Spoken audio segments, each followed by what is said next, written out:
magbibigay ng takot at pangamba sa mga mangingisda ang ginagawang exercises. Una, hindi nga lang exercises ng Taiwan, ang exercises ng China sa paligid ng Taiwan, ang aming ikinababahala, kung hindi yung patuloy na joint exercises ng Pilipinas kasama ang US, Australia at iba pa. No? Itong lahat ng to ay tingin namin dapat hinahihinto kasi parang hamunan ito naghahamunan ang dalawang malalaking panig na mga bansa para sa kanilang mga interes, no. Kaya sabi namin, kami naman simple lang ang aming buhay, mangisda para sa ating likas na yaman. Dapat hindi ito naapektuhan at dapat hindi nasasangkot ang Pilipinas sa kung ano man ang duduluhan ng ganitong klase ng mga girian.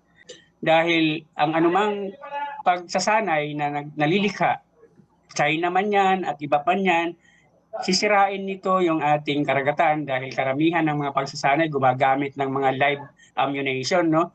Sumasabog yon tapos di masisira ang ating kalikasan, mamamatay ang ating mga isda.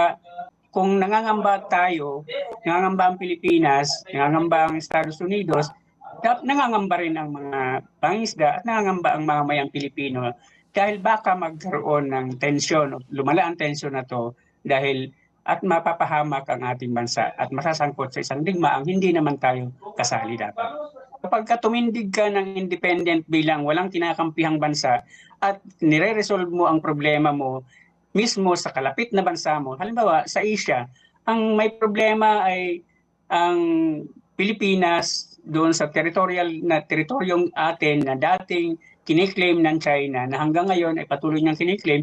Kung mag-uusap ito ng maayos, maggagalangan, magkikilalan ng kasaysayan, ng pagkakaibigan at muling ibabalik ang ganong klase ng pagtutulungan, tingin ko huhupa ang tension, huhupa ang girian at dapat hindi nangingialam ang mga bansa na wala naman dito, malayo naman dito at yung interest nila dito dapat hindi natin hindi dapat itinataguyod ng Pilipinas.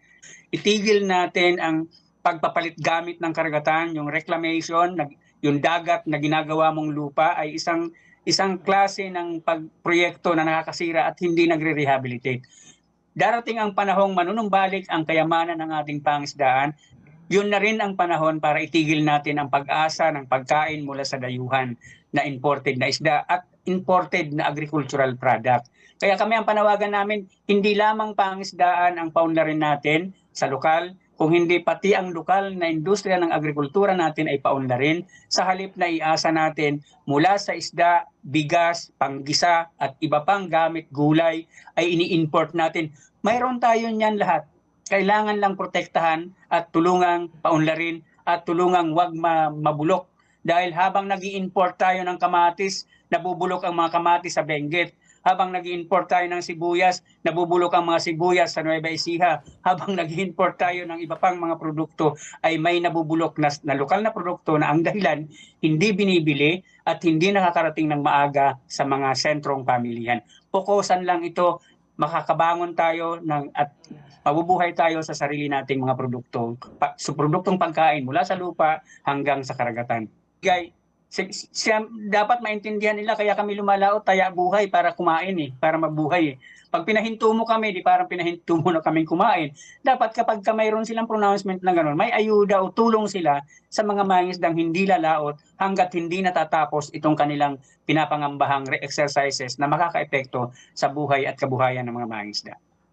Yes, sir. Since nabanggit nyo rin po na matagal na rin po naapektuhan ang kabuhayan ng mga mangingisda, kung sakali po, sir, no, na magtatagal yung ganitong tensyon sa mga karatig bansa po natin, paano po ang magiging epekto po nito sa pangmatagalang kabuhayan po ng mga mangingisda natin sa Pilipinas, sir? Malaki ang epekto, no, pero ang una naming tatanungin, ang una naming sisingilin ay ang ating pamahalaan. Kasi nangyayari ang ganito na haba ng kung sakali mangyayari ang ganitong klase ng pagsasanay, hahaba ang kanilang gagawin pagsasanay, hahaba ang katatakutan sa hanay ng mga mangisda, lalaki ang pagkasira ng ating kalikasan sa pangisdaan,